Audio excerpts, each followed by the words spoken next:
এখন আমি ডক্টর জাকির নায়েককে মঞ্চে আহ্বান করছি।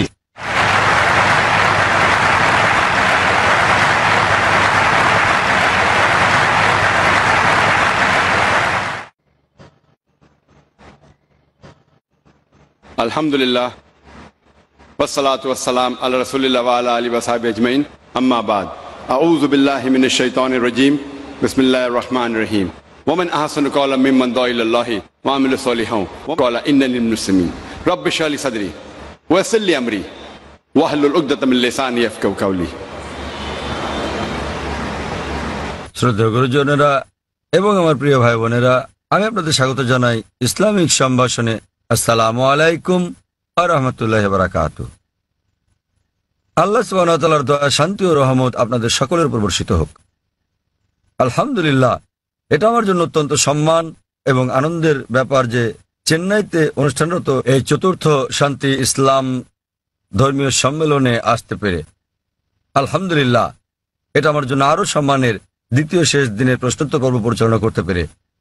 যেমনটা বলেছেন ভাই জাকির আহমেদ, যে আমরা অনুরোধ করব যদি কোনো অমুসলিম থেকে থাকেন তাদেরকে আগে প্রশ্ন করার সুযোগ দেওয়া হোক।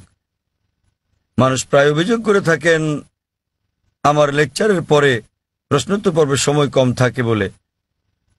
এ কারণে আয়োজকরা আমরা যেটা করেছিলাম বোম্বেতে এই কয়েক মাস আগে, তারা একটা বিশেষ পর্বের ব্যবস্থা করেছেন শুধুমাত্র প্রশ্নোত্তরের জন্য। তাই আমরা প্রথমে অনুরোধ করব, এখানে যদি কোনো অমুসলিম থাকেন যারা প্রশ্ন করতে চান তাহলে তারা আগে সুযোগ পাবেন। যদি অমুসলিম কোনো প্রশ্ন করতে চান তারা যে কোনো প্রশ্ন করতে পারেন, ইসলাম ধর্ম নিয়ে বা হিন্দু ধর্ম বা খ্রিস্টান ধর্ম নিয়ে যে কোনো প্রশ্ন। আর যদি ইসলামের কোনো বিষয় সঠিক বলে মনে না হয়, ইসলামের কোনো নিয়মকানুনের সাথে যদি দ্বিমত পোষণ করেন, যদি কোরআনের কোনো বিষয়ের সাথে একমত না হন, সেটাও জিজ্ঞেস করতে পারেন। আমি যুবক মানুষ, আমি নিতে পারবো।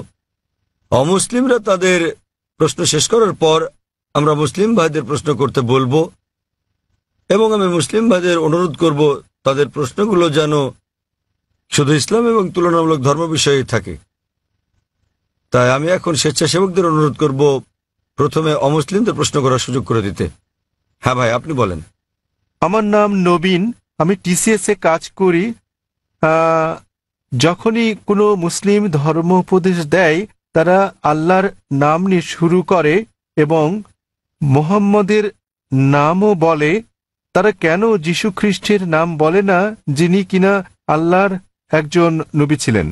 এবং আমার মনে হয় অনেকটা অজ্ঞতাবশতই মুসলিমরা যীশু খ্রিস্টকে নিয়ে কথা বলে, শুধু খ্রিস্ট ধর্ম নিয়ে কথা বলার সময়ই। তাহলে মুসলিমরা যখন কথা বলা শুরু করে তারা কেন আল্লাহ এবং মুহাম্মদের নামের পর যীশু খ্রিস্টের নামও বলে না, যেহেতু তিনি নিজেও আল্লাহর একজন নবী ছিলেন? ভাই, খুব ভালো প্রশ্ন করেছেন যে যখন মুসলিমরা আলোচনা শুরু করে ইত্যাদি, তারা প্রথমে আল্লাহ সুবহানাহু ওয়া তাআলার নাম স্মরণ করেন, এরপর আল্লাহর রাসূল মুহাম্মদ সাল্লাল্লাহু আলাইহি সাল্লামের নাম নেন। কেন তারা নাম নেন না যীশু খ্রিস্টের, তার উপর শান্তি বর্ষিত হোক? আপনি মনে করছেন এটা করলে ভালোই হবে, যেহেতু আপনি জানেন যে ইসলামে যীশু খ্রিস্ট, তার উপর শান্তি বর্ষিত হোক, তিনিও আল্লাহ তাআলার একজন রাসূল ছিলেন, তিনিও ইসলামের একজন বার্তাবাহক। আল্লাহ কোরআনে বলেছেন সূরা ফাতির অধ্যায় নম্বর 35 আয়াত নম্বর 24, এমন একটিও জাতি বা গোষ্ঠী নেই যাদের প্রতি আমি সতর্ককারী পাঠাইনি। আল্লাহ বলেন সূরা রাদ অধ্যায় 13 আয়াত নম্বর 7, এবং প্রত্যেক জাতির প্রতি আমি একজন সতর্ককারী, একজন পথপ্রদর্শক পাঠিয়েছি। নামানুসারে কোরআনে মাত্র 25 জন নবীর কথা উল্লেখ রয়েছে, কিন্তু আমাদের প্রিয় নবী মুহাম্মদ সাল্লাল্লাহু আলাইহি ওয়াসাল্লাম বলেছেন, সহিহ হাদিসের উল্লেখ আছে, এটা মিশকাত আল মাসাবিতে, যে আমাদের প্রিয় নবী বলেছেন যে 1,24,000 পয়গম্বর পাঠিয়েছেন আল্লাহ সুবহানাহু ওয়া তাআলা এই পৃথিবীর বুকে, কিন্তু কোরআনে কেবল 25 জনের নামই পাওয়া যায়। আদম, ইব্রাহিম, মুসা, যিশু, মুহাম্মদ, তাদের সকলের উপর শান্তি বর্ষিত হোক। তো ভাই, আমি যদি আপনার কথা মেনে নেই যে আমাদের নাম উল্লেখ করা উচিত সকল নবী রাসূলদের, তাহলে 1,24,000 নবী রাসূলগণের নাম নিতে না পারলেও অন্তত কোরআনে বর্ণিত 25 জনের সকলেরই নাম নিতে হবে। তাহলে ভেবে দেখেন প্রথম বাক্যটি কত বড় হয়ে যাবে। আপনি যেটা বুঝতে পারছেন না তা হলো যে সকল নবী রাসূল নবী মুহাম্মদ সাল্লাল্লাহু আলাইহি সাল্লামের আগে এসেছিলেন তাদের পাঠানো হয়েছিল শুধু তাদের লোকদের জন্য, শেষ সময়ের জন্য। উদাহরণস্বরূপ কোরআনে আছে যীশু খ্রিস্ট তার উপর শান্তি বর্ষিত হোক, এটার উল্লেখ আছে সূরা সাফ অধ্যায় নম্বর 61 আয়াত নম্বর 6 যে তাকে পাঠানো হয়েছিল বনী ইসরায়েলের জন্য একজন দূত হিসেবে। এটা উল্লেখ আছে সূরা আলে ইমরানেও অধ্যায় নম্বর 3 আয়াত নম্বর 49 যে যীশু খ্রিস্টকে তারপর শান্তি বর্ষিত হোক পাঠানো হয়েছিল একজন দূত হিসেবে বনী ইসরায়েলের সন্তানদের জন্য। সুতরাং মুহাম্মদ সাল্লাল্লাহু আলাইহি ওয়াসাল্লামের আগে যারা এসেছেন সকল নবী রাসূলগণকে পাঠানো হয়েছিল তাদের নিজেদের লোকদের জন্য, সেই সময়ের জন্য। কিন্তু যেহেতু মুহাম্মদ সাল্লাল্লাহু আলাইহি সাল্লাম সর্বশেষ ও চূড়ান্ত নবী ছিলেন, তাকে শুধু আরব বা মুসলিমদের জন্য পাঠানো হয়নি, তাকে পাঠানো হয়েছিল সমগ্র মানব জাতির জন্য।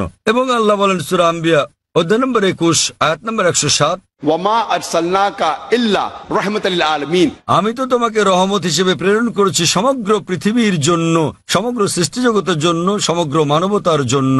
সুতরাং মুহাম্মদ সাল্লাল্লাহু আলাইহি সাল্লাম যেহেতু সর্বশেষ এবং চূড়ান্ত নবী ছিলেন, তিনি শুধু মুসলিম বা আরবদের জন্য প্রেরিত হননি, এসেছিলেন সমগ্র মানব জাতির জন্য। এবং তিনি যে বার্তা নিয়ে এসেছিলেন তা শুধু একটা নির্দিষ্ট সময়ের জন্যই নয়, যেমনটা তার পূর্বে যারা এসেছিলেন তাদের বার্তা ছিল একটা নির্দিষ্ট সময়ের জন্য। কিন্তু যেহেতু নবী মুহাম্মদ সাল্লাল্লাহু আলাইহি সাল্লাম ছিলেন সর্বশেষ ও চূড়ান্ত নবী, তার বার্তা সময়ের বন্ধনে বাধা নয়, এটাকে অনুসরণ করতে হবে শেষ দিন পর্যন্ত। এ কারণে আপনি বর্তমানে যেখানেই থাকুন না কেন, হোক সে ভারত বা যুক্তরাষ্ট্র বা ইংল্যান্ড বা সৌদি আরব, পৃথিবীর যে কোনো প্রান্তে বর্তমানে আমাদের অনুসরণ করতে হবে সর্বশেষ ও চূড়ান্ত নবীকে, এবং তিনি হচ্ছেন নবী মুহাম্মদ সাল্লাল্লাহু আলাইহি সাল্লাম। যদিও ইসলামে সকল নবী রাসূলকেই আমরা সম্মান করি এবং আমরা যীশু খ্রিস্টকেও সম্মান করি, আমরা তাকে ভালোবাসি, তাকে শ্রদ্ধা করি, কিন্তু যীশু খ্রিস্ট তার উপর শান্তি বর্ষিত হোক নিজেই বলেছেন, এটার উল্লেখ আছে গসপেল অফ জন অধ্যায় নম্বর 16 অনুচ্ছেদ নম্বর 12 থেকে 14, আমি তোমাদের অনেক কথা বলতে চাই কিন্তু এখন তোমরা তা সহ্য করতে পারবে না, কারণ যখন সত্যের আত্মা আসবেন তিনি তোমাদের পথ দেখাবেন। তিনি নিজে থেকে কিছু বলবেন না, যা শুনবেন তাই বলবেন, তিনি আমাকে সম্মানিত করবেন। সুতরাং এখানে যীশু খ্রিস্ট তার উপর শান্তি বর্ষিত হোক ভবিষ্যৎবাণী করেছেন সর্বশেষ ও চূড়ান্ত নবী মুহাম্মদ সাল্লাল্লাহু আলাইহি সাল্লামের আগমনের। এই কারণে আমরা বিশ্বাস করি যে যীশু খ্রিস্ট তার উপর শান্তি বর্ষিত হোক এই পৃথিবীতে আবার প্রত্যাবর্তন করবেন, এবং খ্রিস্টানরাও এটা বিশ্বাস করে। তিনি যখন আসবেন তিনি নিজেও আনুগত্য করবেন আল্লাহ সুবহানাহু ওয়া তাআলার, এবং সর্বশেষ ও চূড়ান্ত নবী মুহাম্মদ সাল্লাল্লাহু আলাইহি ওয়াসাল্লামের শিক্ষা মেনে চলবেন। তাই এটাই হচ্ছে কারণ যে যখন কোনো মুসলমান কোনো বক্তব্য শুরু করতে যায় অথবা শাহাদাত দেয়, প্রথমেই সে এক এবং একমাত্র আল্লাহ সুবহানাহু ওয়া তাআলার নাম স্মরণ করে, শুধু তিনি একমাত্র উপাসনার যোগ্য, আর কেউ নয়। এবং আমরা সর্বশেষ ও চূড়ান্ত নবী অর্থাৎ মুহাম্মদ সাল্লাল্লাহু আলাইহি ওয়াসাল্লামের উপর বিশ্বাস স্থাপন করি, কারণ তিনি এমন এক পয়গম্বর যার শিক্ষা দীক্ষা আজ অনুসরণযোগ্য। পূর্ববর্তী সকল নবী রাসূলগণ ছিলেন সময়ের গণ্ডিভুক্ত একটা নির্দিষ্ট সময়ের জন্য এবং একটা নির্দিষ্ট গোত্রের লোকদের জন্য। যেহেতু নবী মুহাম্মদ সাল্লাল্লাহু আলাইহি ওয়াসাল্লামকে পাঠানো হয়েছে সমগ্র মানবজাতির জন্য এবং তার বার্তা সময়ের গণ্ডিভুক্ত নয়, এ কারণে আমরা তার নাম উল্লেখ করে থাকি। অন্যথায় ইসলামে আমাদের সকল নবীদেরকেই সম্মান করতে হয়। আর আমি যদি আপনার কথা মেনে নেই, যেভাবে আগে বলেছিলাম আমার লেকচার শুরুর সময় আমাকে বলতে হবে আল্লাহর নাম যিনি সর্বময়, সর্বোচ্চ, ক্ষমাশীল, এবং তার নবীদের নাম আদম এবং নূহ, তারপর সালেহ, ইদ্রিস, ইব্রাহিম, ইসমাইল, ইসহাক, মুসা, ঈসা, এবং তারপর আরো কারো নাম বলে আমি বলতে পারি মুহাম্মদ সাল্লাল্লাহু আলাইহি ওয়াসাল্লাম। আমরা যখনই মুহাম্মদ সাল্লাল্লাহু আলাইহি ওয়াসাল্লামের নাম উল্লেখ করি অন্য সকল নবীরা হয়তো অন্তর্ভুক্ত হন, কেননা এই কিতাব পবিত্র কোরআন যা কিনা নাজিল হয়েছিল নবী মুহাম্মদ সাল্লাল্লাহু আলাইহি ওয়াসাল্লামের উপর, এখানে বলা আছে যে প্রত্যেক মুসলমানের দায়িত্ব আল্লাহ সুবহানাহু ওয়া তাআলার সকল নবী রাসূলগণকে সম্মান করা, এমনকি যদিও তাদের নাম পবিত্র কোরআনে উল্লেখ নাও থাকে। সুতরাং আমরা তাদের ভালোবাসি, তাদের সম্মান করি, কিন্তু আমাদেরকে নাম নিতে হবে সর্বশেষ ও চূড়ান্ত নবীরই, যেহেতু তার বাণী আজও অনুসরণ করা হচ্ছে। আশা করি উত্তরটা পেয়েছেন। এখানে কি কোনো অমুসলিম ভাই আছেন মাঝখানের মাইকে? তামিল? হ্যাঁ, কেউ কি উনার কথা অনুবাদ করে দিতে পারবেন? তিনি তামিল ভাষায় কিছু বলতে চাচ্ছেন। এখানে কোনো অনুবাদক আছেন? আমরা চাই উনার প্রশ্নটি যথাযথভাবে অনুবাদ করা হোক, তাকে তামিল ভাষাতেই প্রশ্নটি করতে দিন, অনুবাদক সেটাকে বাংলায় করবেন। எனது பெயர் அல்போன்ஸ். நான் கிறிஸ்தவ மதத்தை சார்ந்தவர். சென்னை பெரம்பூரிலிருந்து வருகிறேன். நான் இஸ்லாம் மதத்தினுடைய வீட்டிற்கு சென்று பீஸ் டிவி தங்களது பீஸ் டிவியில் இஸ்லாம் மதத்தின் அனைத்து விஷயங்களையும் பார்ப்பேன். 7,000 ரூபாய் கட்டினால் மட்டுமே பீஸ் டிவி சேனல் தெரியும் என்ற நிலைக்கு உள்ளது. ஆதலின் ஏன் இதை கேபிளில் ஒளிபரப்ப தங்கள் মতத்தை ஒளிபரப்பக்கூடாது என்று নিனைக்கின்றேன். তার প্রশ্নটি হল পিস টিভির সম্প্রচার বিষয়ে। তিনি জিজ্ঞাসা করেছেন কেন পিস টিভি, কেবল টিভি বা অন্যান্য স্থানীয় কেবল চ্যানেলে সম্প্রচার হয় না। তিনি একজন খ্রিস্টান এবং তাকে একজন বন্ধুর বাসায় গিয়ে এই চ্যানেলটি দেখতে হয়। ভাই প্রশ্ন করেছেন যে তিনি একজন খ্রিস্টান এবং তিনি জানেন যে পিস টিভি স্যাটেলাইটের মাধ্যমে সম্প্রচার করা হয়, কেন কেবল অপারেটররা তাদের চ্যানেলে পিস টিভিকে রাখেন না? ভাই, এটা কেবল অপারেটরদেরকে জিজ্ঞেস করতে হবে। আমরা যা করছি তাহলে আমরা খেয়াল রাখছি যে পিস টিভি চালু আছে এবং এটা পৃথিবীর যে কোনো প্রান্ত থেকে দেখা যায় কিনা। আলহামদুলিল্লাহ, আমরা পিস টিভির 6টি আলাদা স্যাটেলাইট থেকে সম্প্রচার করছি এবং এটা পুরো পৃথিবী জুড়ে পৌঁছে যাচ্ছে। এশিয়া, মধ্যপ্রাচ্য, আফ্রিকা, অস্ট্রেলিয়া, ইউরোপ, উত্তর আমেরিকা, দক্ষিণ আফ্রিকা, সমগ্র বিশ্ব জুড়ে। আর ভারতের বিভিন্ন জায়গায় কেবল অপারেটররা পিস টিভিকে তাদের তালিকায় যোগ করেছেন, কেউ কেউ করছেন না। আপনি তাদেরকে জিজ্ঞেস করতে পারেন কেন তারা পিস টিভিকে তাদের তালিকায় যোগ করছেন না। আর দ্বিতীয়ত, কেউ যদি পিস টিভি দেখতে চান পৃথিবীর যে কোনো প্রান্ত থেকে, তিনি একটা ব্যক্তিগত ডিশ লাগিয়ে নিতে পারেন। বড় জোর 6,000 রুপি খরচ হবে। $150 খরচে পৃথিবীর যে কোনো প্রান্ত থেকে ডিশ এবং ডিকোডার বসালে এটা ফ্রি টু এয়ার চ্যানেল, আপনি এটা দেখতে পারবেন। আপনাকে মাসে মাসে টাকা দিতে হবে না। এটা free to air channel, dish এবং ডিকোডারের খরচ পড়বে প্রায় 6,000 রুপি। এটা আপনি বসাতে পারেন আপনার ছাদে বা বারান্দায় এবং ইনশাল্লাহ আপনি সারা জীবন দেখতে পারবেন, আপনাকে কোনো টাকা দিতে হবে না এর জন্য। আর আমাদের দুটো চ্যানেল আছে, একটা পিস টিভি ইংলিশ, আরেকটা হলো পিস টিভি উর্দু। তাই একবার ডিশ বসালে ইনশাল্লাহ আপনি দুটো চ্যানেলই দেখতে পারবেন। এবং আপনি যদি এটা আপনার বিল্ডিংয়ে বসান এবং 50টা বাড়িতে এই ডিশ লাইনটা ভাগ করে নেন, বাড়ি প্রতি হয়তো খরচ পড়বে মাত্র কয়েকশো রুপি। সুতরাং যে কেউ দেখতে চাইলে এইভাবে দেখতে পারেন। আর পিস টিভিকে ইন্টারনেটেও আমরা দিয়ে দিয়েছি। স্বাভাবিকভাবে ইন্টারনেটের গুণগত মান স্যাটেলাইটের তুলনায় অনেক নিম্নমানের হবে। আপনি ইন্টারনেটে www.peacetv.org এই সাইটে দেখতে পারবেন। এমনকি মোবাইলেও সম্প্রতি আমরা পিস টিভি মোবাইলও চালু করেছি। আপনার কাছে যে হ্যান্ডসেটই থাকুক না কেন, নোকিয়া অথবা আইফোন, আমরা চেষ্টা করছি বিশ্বের 80% হ্যান্ডসেটের জন্য এটাকে সহজলভ্য করতে। তবে ফোনটা যত উঁচু মানের হবে, যদি আপনি তৃতীয় প্রজন্মের ফোন নিয়ে থাকেন এর মান অনেক উন্নত হবে। যদি ওয়াইফাই ব্যবহার করেন উন্নত মান পাবেন। সুতরাং হ্যান্ডসেটের উপর নির্ভর করে আপনি মোবাইলেও পিস টিভি দেখতে পারেন। এটা সম্পূর্ণ বিনামূল্যে। এর ওয়াপ ইন্টারনেটের জন্য www.peacetv.org, মোবাইলের জন্য এর ওয়াপ wap.peacetv.org। আশা করি উত্তরটা পেয়েছেন। হ্যাঁ বোন, আপনার প্রশ্নটি করুন। শুভ সন্ধ্যা, আমার নাম নিখিলা। আমি ডেন্টালের একজন ছাত্রী। ইসলাম সম্পর্কে আমার জ্ঞান আসলেই কম। আমি যতটুকু জানি আমার বন্ধুদের কাছ থেকে শুনেছি। আমার প্রশ্ন হচ্ছে, আমি একটি পোস্টারে দেখেছি যে বলা আছে সঙ্গীত এবং নৃত্য ইসলামে গ্রহণযোগ্য নয়। এটা কেন? মানে আমি বলতে চাইছি যে আপনি এটা এমনি এমনি বলতে পারেন না যে গান বাজনা বা নৃত্য করো না। যেমন আপনি যদি বলেন যে ভরতনাট্যম বা অন্য কোনো নৃত্যের ব্যাপারে যেখানে সঙ্গীত আছে, এমনকি এমনিতেও আমরা সঙ্গীতের মাধ্যমে ঈশ্বরের প্রশংসা বা নিজেদের আবেগ প্রকাশ করে থাকি, তাহলে গান বাজনা গ্রহণযোগ্য নয় কেন? বোন জিজ্ঞেস করলেন যে কেন ইসলাম ধর্মের সঙ্গীত এবং নৃত্য নিষিদ্ধ। প্রথমে আমি সঙ্গীত নিয়ে বলছি, এরপরে নৃত্য। সঙ্গীতের ব্যাপারে বলা যাবে, আমাদের প্রিয় নবী মুহাম্মদ সাল্লাল্লাহু আলাইহি ওয়াসাল্লাম বলেছেন যে সঙ্গীতের বাদ্যযন্ত্র সাধারণ নিয়মে সবই নিষিদ্ধ, তবে তিনি যেটার অনুমতি দিয়েছিলেন সেটা দাফ, একপাশে খোলা ড্রাম যাকে বলা হয় ডাফ বা ডাফলি।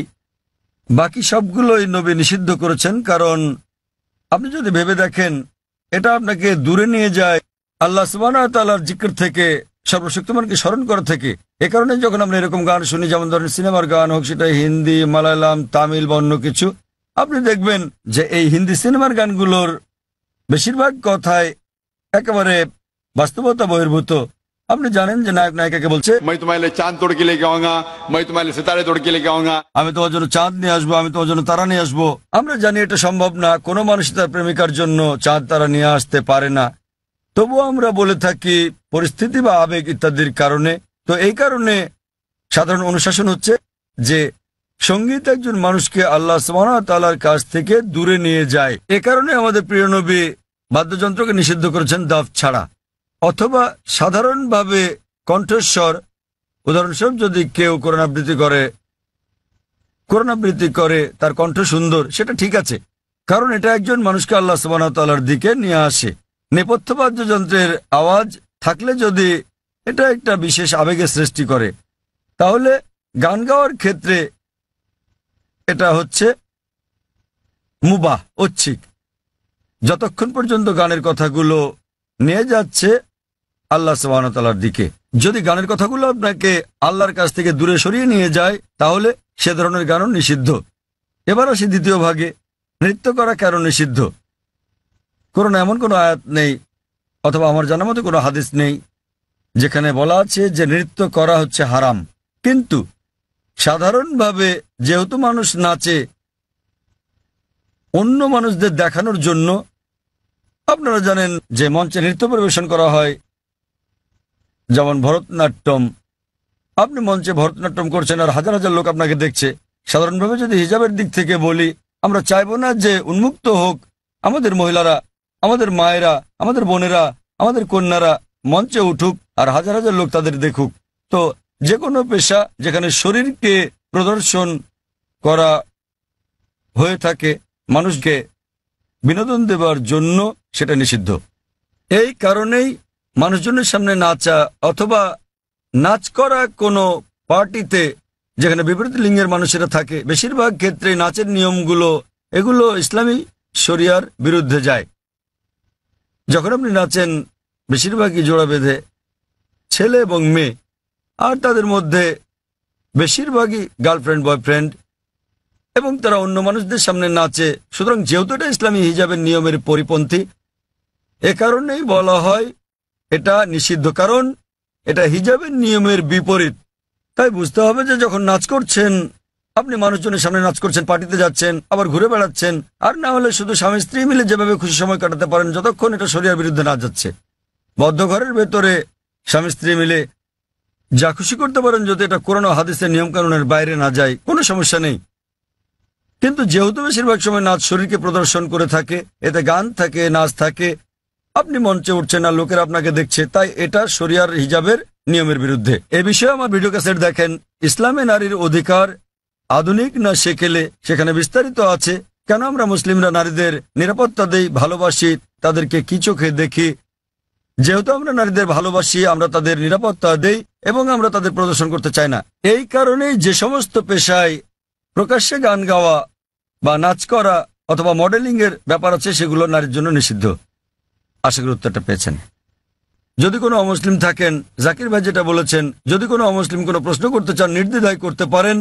আপনার যে কোনো প্রশ্ন ইসলাম নিয়ে অথবা অন্য কোনো ধর্ম নিয়ে, ইসলাম এবং তুলনামূলক ধর্ম নিয়ে যে কোনো প্রশ্ন অথবা ইসলামের কোনো বিষয় যদি আপনার কাছে সঠিক মনে না হয়, এটাই সুযোগ।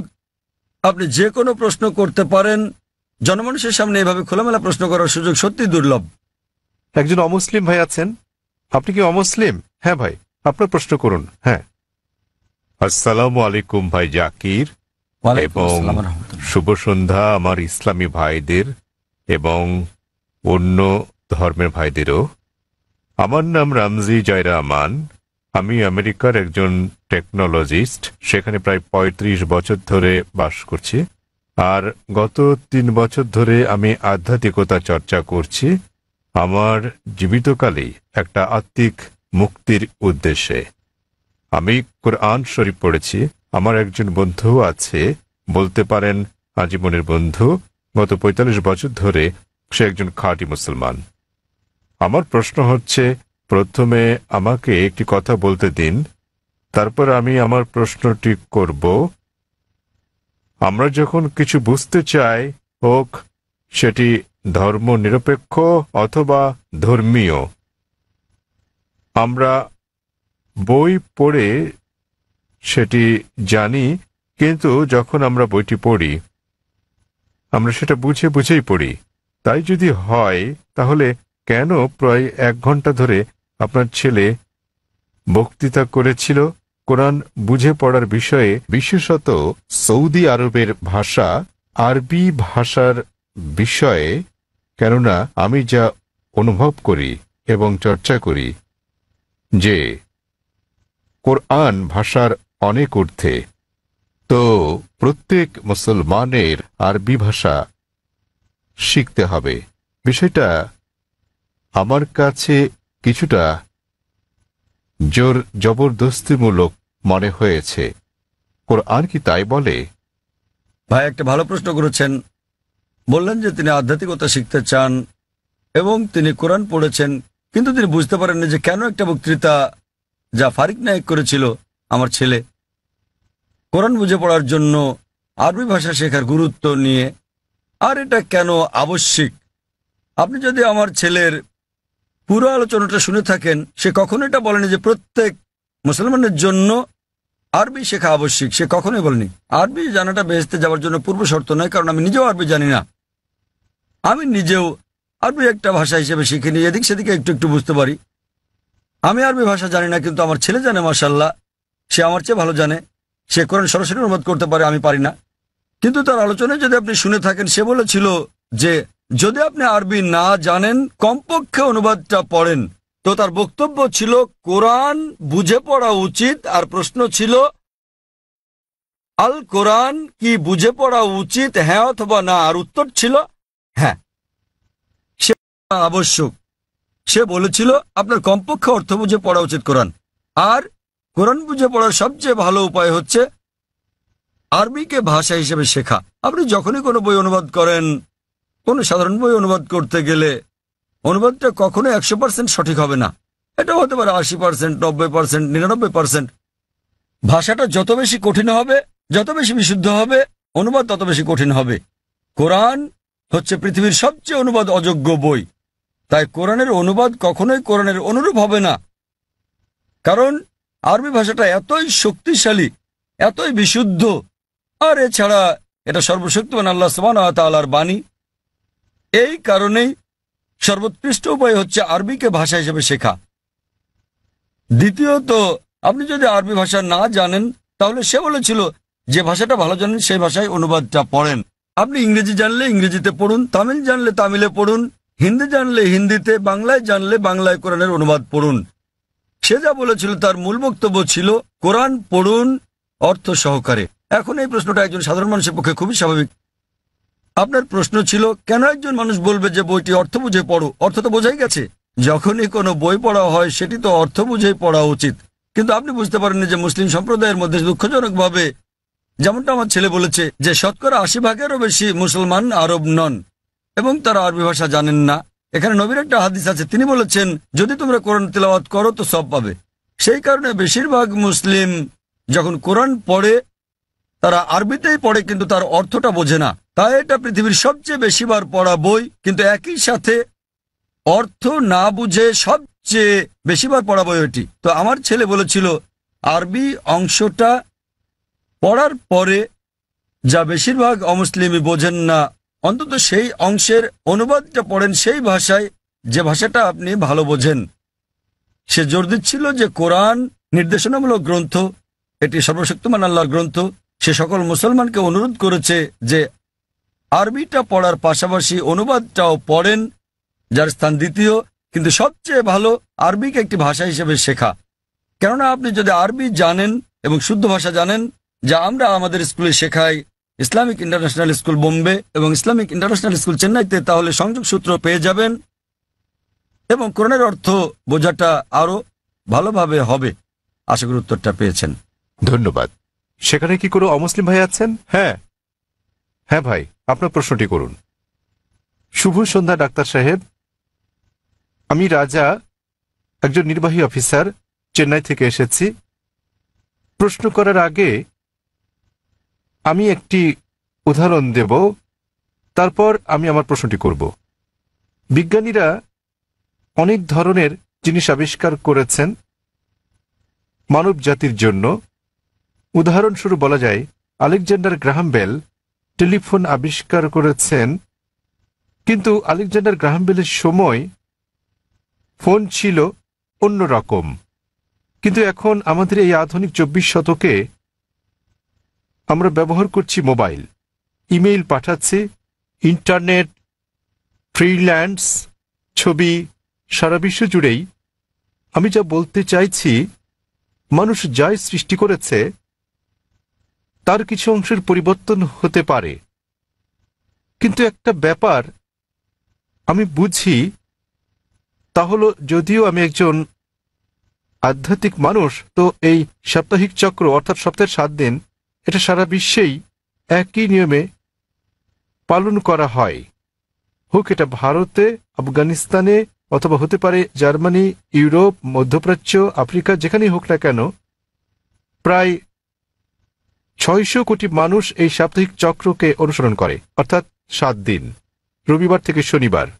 আমার মনে হয় ডাক্তার সাহেব, এই 7 দিনের সাপ্তাহিক চক্র কোনো মানুষের দ্বারা তৈরি হয়নি। আমি বুঝতে পেরেছি এই সাপ্তাহিক চক্র তৈরি হয়েছে সর্বশক্তিমান সৃষ্টিকর্তার হাতেই। আমি প্রশ্ন করতে চাই যে এই 7 দিনের চক্রের কথা কি কোনো ধর্মগ্রন্থে লেখা আছে? আর সাথে আরেকটি প্রশ্ন, সেটি হলো যে আল কোরআনে কি সৃষ্টির কোনো নিয়মের উল্লেখ আছে কিনা? এইটুকুই। ভাই একটা প্রশ্ন করলেন যে মানুষ যখন কোনো কিছু আবিষ্কার করে, উদাহরণ হিসেবে আলেকজান্ডার গ্রাহাম বেলের টেলিফোন আবিষ্কারের কথা বলেছেন, কিন্তু সময়ের সাথে সাথে এটা বদলাতে থাকে, আর এখন আমরা মোবাইল ফোন ব্যবহার করছি যে অনেকটা ভিন্ন। এগুলো মানুষের সৃষ্টি, কিন্তু এই সাপ্তাহিক চক্র সারা পৃথিবীতে অনুসরণ করা হয়। এটা সর্বশক্তিমান আল্লাহর সৃষ্টি, সর্বশক্তিমান আল্লাহর সৃষ্টি, সেজন্য এটা সমগ্র পৃথিবীতে অনুসরণ করা হয়। তিনি জানতে চান যে এই পৃথিবীর এই আবিষ্কারের কথা কোরআনে অথবা আগের ধর্মগ্রন্থগুলোতে উল্লেখ আছে কি না। ভাই আপনাকে একটা কথা বলি, আমি আপনার সঙ্গে একমত। মানুষ যখন কোনো কিছু আবিষ্কার করে সেটার বিবর্তন হতে থাকে, উন্নতি হতে থাকে, শুধুমাত্র আল্লাহরটা ছাড়া। আল্লাহ হলেন নিখুঁত, তিনি কিছু সৃষ্টি করলে সেটা নিখুঁতভাবে সৃষ্টি করেন, অথবা তিনি ধাপে ধাপে এটাকে উন্মোচন করতে পারেন, কারণ সৃষ্টির জন্য তিনি যেটা সৃষ্টি করেছেন মানুষের জন্য তারা বুঝতে নাও পারে। উদাহরণস্বরূপ তিনি অনেক নবী পাঠিয়েছেন। প্রথম নবী ছিলেন আদম আলাইহিসসালাম, এবং তারপর অনেক নবী পাঠিয়েছেন, 1,24,000। সর্বশেষ নবী মুহাম্মদ সাল্লাল্লাহু আলাইহি সাল্লাম, তিনি অনেক বাণী পাঠিয়েছেন, অনেক গ্রন্থ। কিছু কিছু গ্রন্থের কথা কোরআনে উল্লেখ আছে, তাওরাত, জবুর, ইনজিল, এবং সর্বশ্রেষ্ঠ কোরআন। এমন না যে সর্বশক্তিমান আল্লাহ কোরআনের সম্পর্কে জানতেন না। ওই সময় মানুষ সেই বার্তাটা গ্রহণ করার উপযুক্ত ছিল না, তাই মানুষের অনুধাবন ক্ষমতার উপর ভিত্তি করে তিনি একের পর এক গ্রন্থ পাঠিয়েছেন। যখন তিনি দেখলেন যে মানুষ এবার মর্ম বুঝতে পারবে, তখন তিনি সর্বশেষ চূড়ান্ত গ্রন্থ আর সর্বশেষ চূড়ান্ত নবী মুহাম্মদ সাল্লাল্লাহু আলাইহি সাল্লামকে পাঠালেন। এবার আপনার প্রশ্নে আসি, সাপ্তাহিক চক্রের ব্যাপারে। 7 দিন সমগ্র পৃথিবীতে অনুসরণ করা হয়। আপনি বলেছেন রবিবার থেকে শনিবার। এই 7 দিনের চক্র সারা পৃথিবীতেই আছে, কিন্তু এটা সব জায়গায় এক নয়। আপনি যদি যান কোনো মুসলিম দেশে, রবিবার ছুটির দিন নয়, শুক্রবার ছুটির দিন, তাই এটা রবিবার থেকে শনিবার নয়, এটা শুক্রবার থেকে বৃহস্পতিবার, কিন্তু এটা 7 দিনই। তো এই 7 দিনের চক্রটা একই আছে, দিনগুলো ভিন্ন হতে পারে, যেমন এইসব ছুটির দিন ইত্যাদি। আর একইভাবে আপনি যদি বাইবেল পড়েন, বাইবেলও 7 দিনের কথা বলে থাকে সৃষ্টিকালের ব্যাপারে। এমনকি ইহুদি ধর্মগ্রন্থ এই কথা বলা আছে, পবিত্র কোরআনে ওই কথা আছে, হাদিসে ওই কথা বলে থাকে। কোরআনে বলা আছে অনেক জায়গায় যে সর্বশক্তিমান আল্লাহ পৃথিবী তৈরি করেছেন 6 দিনে, 6টি পর্যায়ে। এ ব্যাপারে পবিত্র কোরআন এবং অন্যান্য ধর্মগ্রন্থ প্রায় একই কথা বলা আছে, কিন্তু ভালোভাবে দেখলে অনেক পার্থক্য আছে। কোরআন যেভাবে বলেছে তা অনেক বেশি বিজ্ঞানসম্মত, অন্যান্য ধর্মগ্রন্থের কথা অতটা বিজ্ঞানসম্মত নাও হতে পারে। উদাহরণস্বরূপ বাইবেলে এই ব্রহ্মাণ্ডের সৃষ্টি বিষয়ে বলা আছে, সেখানে বলা আছে সর্বশক্তিমান ঈশ্বর 6 দিনে পৃথিবী তৈরি করলেন এবং 7ম দিনে বিশ্রাম নিলেন। এর মানে ঈশ্বরেরও বিশ্রামের প্রয়োজন হয়। কোরআনও বলে যে সর্বশক্তিমান আল্লাহ 6 দিনে পৃথিবী তৈরি করলেন, কিন্তু এটা বলেন যে 7ম দিনে বিশ্রাম নিয়েছেন। কেন? কারণ পবিত্র কোরআনে আছে সূরা বাকারা অধ্যায় নম্বর 2 আয়াত নম্বর 255, এটা আয়াতুল কুরসি। আল্লাহু লা ইলাহা হাইয়ুল কাইয়ুম লা তাখুযু সিনাতুন ওয়া লা নাওম লাহু মা ফিস সামাওয়াতি ওয়া মা ফিল আরদ। যে তিনি চিরকালীন, তিনি সর্বশক্তিমান, তিনি একক, কোন তন্দ্রা তাকে স্পর্শ করে না, তার বিশ্রামেরও দরকার নেই। সর্বশক্তিমান আল্লাহর কোনো ঘুমের প্রয়োজন নেই, তার বিশ্রামেরও প্রয়োজন নেই। তাহলে তার বিশ্রামের প্রশ্নটা আসে কি করে? তাই অনেক কিছুতে মিল পাওয়া যাবে, কিন্তু সব নয়। কেউ যদি বলে যে ঈশ্বরের বিশ্রাম প্রয়োজন, যেমন আমি বা আপনি আমাদের মানুষের বিশ্রাম প্রয়োজন, সর্বশক্তিমানের কোনো বিশ্রাম প্রয়োজন নেই, তো এখানে পার্থক্যটা। বাইবেলে যা বলা আছে তা হলো 24 ঘন্টা করে 6টি পর্যায়, 24 ঘন্টার 6টি সময়। আমরা বিজ্ঞানীরা বলে থাকি যে 24 ঘন্টার 6টি দিনে এই পৃথিবী তৈরি করা সম্ভব নয়। তো বিজ্ঞানীরা বাইবেলের ওল্ড টেস্টামেন্টের এই বর্ণনার সাথে দ্বিমত পোষণ করেন। আর কোরআনের কথায় আসি, কোরআন কখনোই বলেনি যে সর্বশক্তিমান আল্লাহ 24 ঘন্টার 6 দিনে এটা তৈরি করেছেন। আরবি শব্দ ইয়াম, বহুবচনে আয়াম, যা কোরআন উল্লেখ আছে, এর দুটো মানে আছে। ইয়মের একটা মানে হলো সাধারণ 24 ঘন্টার একদিন বলতে যা আমরা বুঝি, আরেকটা মানে হচ্ছে পর্যায়। এটা যে কোনো দৈর্ঘ্যের হতে পারে, যেমন একটা যুগ। আর বিজ্ঞানীদের এটা মেনে নিতে কোনো সমস্যা নেই যে ব্রহ্মাণ্ড 6টি যুগে তৈরি হয়েছে, 6টি দীর্ঘ সময়ে, হতে পারে লক্ষ লক্ষ বছর ধরে, তাতে কোনো অসুবিধা নেই। এখানে পার্থক্যটা। জগতের সৃষ্টির রহস্যের ব্যাপারে কোরআনে শত শত আয়াত আছে এই জগতের সৃষ্টি রহস্য নিয়ে। আমি এটার উপর একটা লেকচার দিতে পারি, কিন্তু এখানে সময় নেই। আমি শুধু কয়েকটা উদাহরণ দেব। কোরআন পৃথিবীর সৃষ্টি রহস্য নিয়ে কি বলে তাই নিয়ে সেখানে অনেক কথাই বলা আছে, কিন্তু কোরআনে যা বলা আছে এর অধিকাংশই কোরআন নাজিলের সময় আমরা জানতাম না।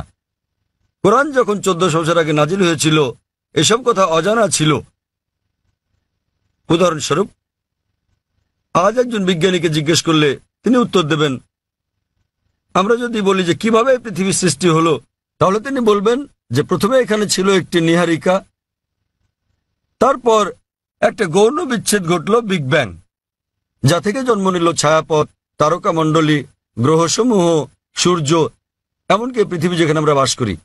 এটা কয়েকজন বিজ্ঞানী আবিষ্কার করেছিলেন প্রায় 35-40 বছর আগে। আর এটাকে বলা হয়ে থাকে বিগ ব্যাং, যেটা 40 বছর আগে আবিষ্কৃত হয়েছে। আর যেটাকে আজকে বিজ্ঞানীরা বলছেন বিগ ব্যাং, এটা কোরআনে বলা হয়েছে 1400 বছর আগে। সূরা আম্বিয়া অধ্যায় নম্বর 21 আয়াত নম্বর 30 বলা হয়েছে যে আওয়ালাম ইয়ারাল্লাযিনা কাফারু, অবিশ্বাসীরা কি দেখে না আন্নাস সামাওয়াতি ওয়াল আরদা কানাত রাতকান ফাতাকনাহুমা, যে আকাশমণ্ডলী ও পৃথিবী একত্রিত ছিল, অতঃপর আমি পৃথক করে দিলাম। এখানে কোরআন এই ব্রহ্মাণ্ডের সৃষ্টি বিষয়ে সংক্ষেপে বলে দিচ্ছে যে আকাশমণ্ডলী ও পৃথিবী একত্রিত যুক্ত ছিল, এরপর আমি তাদের পৃথক করে দিলাম। আজকের বিজ্ঞানীরা সৃষ্টির রহস্য নিয়ে যা বলছেন তার নাম দিয়েছেন বিগ ব্যাং। এটা কোরআনে 1400 বছর আগে বলা হয়েছে। আমরা আগে মনে করতাম যে এই যে আমরা পৃথিবীতে আছি এটা সমতল। মাত্র কয়েকশো বছর আগে আমরা জানতে পারলাম, যখন স্যার ফ্রান্সিস ড্রেক 1557 সালে পৃথিবীটা নৌপথে ভ্রমণ করলেন, তিনি প্রমাণ করলেন যে পৃথিবী বর্তুলাকার। কোরআন এটা বলেছে 1400 বছর আগে। সূরা নাজিয়াত অধ্যায় নম্বর 79 আয়াত নম্বর 30। ওয়াল আরদা বাদা যালিকা দাহাহা, এবং তারপর আমি পৃথিবীকে তৈরি করলাম ডিম্বাকৃতি। আরবি শব্দ দাহাহা এর একটা মানে হলো প্রসারিত হওয়া, যেভাবে পৃথিবী প্রসারিত হয়েছে। আরেকটা মানে আরবি দুইয়া শব্দ থেকে এসেছে, যার মানে হচ্ছে ডিম। এটা কোনো সাধারণ ডিম নয়, এটা বিশেষভাবে বোঝায় উট পাখির ডিমকে। এবং আমরা জানি পৃথিবী একটা বলের মতো সম্পূর্ণ গোলাকার নয়, এটা দুই প্রান্তে একটু চ্যাপ্টা। এবং আমরা যদি একটা উট পাখির ডিমের আকৃতি চিন্তা করি, সেটাও আসলে বর্তুলাকৃতির। একবার চিন্তা করেন, কোরআন পৃথিবীর বর্তুলাকৃতির কথা বলেছে 1400 বছর আগেই।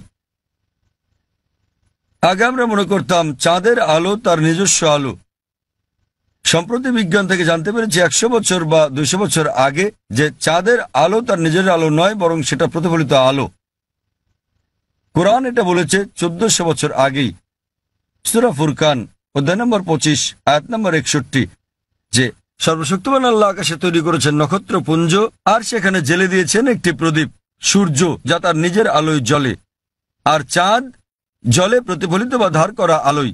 চাঁদের আলোর আরবি শব্দ হচ্ছে মুনির বা নূর, যার মানে হচ্ছে ধার করা বা প্রতিফলিত আলো। কিন্তু সূর্যের আলোর জন্য ব্যবহৃত হচ্ছে ওয়াহাজ, সিরাজ, দিয়া, অর্থাৎ মশাল। গনগনে প্রদীপ, প্রজ্বলিত আলো, যা সূর্যের আলোকেই তার নিজস্ব আলো হিসেবে বোঝাচ্ছে। এখানে অনেক আয়াত আছে কোরআনে যা সৃষ্টিজগৎ বিষয়ে, জ্যোতির্বিদ্যা বিষয়ে বলে। আমি যখন ছিলাম স্কুলে আমি পড়েছিলাম যে সূর্য যদিও ঘুরে, এটা তার নিজের অক্ষে আবর্তন করে না, এটা নিশ্চল। কোরআনের সূরা আম্বিয়াতে বলে, অধ্যায় নম্বর 21 আয়াত নম্বর 33, হুয়াল্লাযী খালাকাল লাইলা ওয়ান নাহারা আল্লাহ সৃষ্টি করেছেন দিন ও রাত, ওয়াশ শামসা ওয়াল কামার সূর্য এবং চন্দ্র, কুল্লুন ফি ফালাকি ইয়াসবাহুন। প্রত্যেকে তার নিজ কক্ষপথে বিচরণ করছে। কোরআন বলছে সূর্য এবং চন্দ্র আবর্তন করা ছাড়াও তাদের নিজস্ব অক্ষের উপর ঘুরছে। আর আজ বিজ্ঞানের এত উন্নতির পরে আমরা জানি যে আমরা একটা টেবিলের উপর যদি সূর্যের ছায়া দেখি তাহলে আমরা দেখতে পাবো যে সূর্যের গায়ে কালো দাগ রয়েছে, এবং এই কালো দাগগুলো প্রায় 25 দিনে একবার সম্পূর্ণ আবর্তন করে, যা দিয়ে বোঝায় সূর্য প্রায় 25 দিনে একবার আবর্তন করে। আর এভাবেই কোরআন বলে আকাশের কথা যে এটা একটা ছাদের মতো। সূরা আম্বিয়া অধ্যায় নম্বর 21 আয়াত নম্বর 32। কোরআন পদার্থের প্রথম অবস্থার কথা বলে প্লাজমা। কোরআন বলে সূরা জারিয়াতে অধ্যায় নম্বর 51 আয়াত নম্বর 47 যে আমি এই বিশাল আকাশকে নির্মাণ করেছি, ক্রমবর্ধনশীল বিশ্ব যা আমরা সম্প্রতি জেনেছি। এভাবেই কোরআনের অনেক জায়গায় সৃষ্টি রহস্যের কথা বলা হয়েছে। কিন্তু লক্ষ্য করার মতো বিষয় হলো অন্যান্য ধর্মগ্রন্থের মতো অন্যান্য ধর্মগ্রন্থ যেমন বেদ, বাইবেল, সেগুলোও বলে থাকে সৃষ্টি রহস্যের বিষয়ে। সৃষ্টির বিষয়ে তাদের অনেক বক্তব্যই বিজ্ঞানের সাথে মিলে যায়, কিন্তু অনেক বক্তব্যই আবার বৈজ্ঞানিক প্রমাণের বিপরীতে অবস্থান করে। কিন্তু কোরআনের ব্যাপারে বলা যায়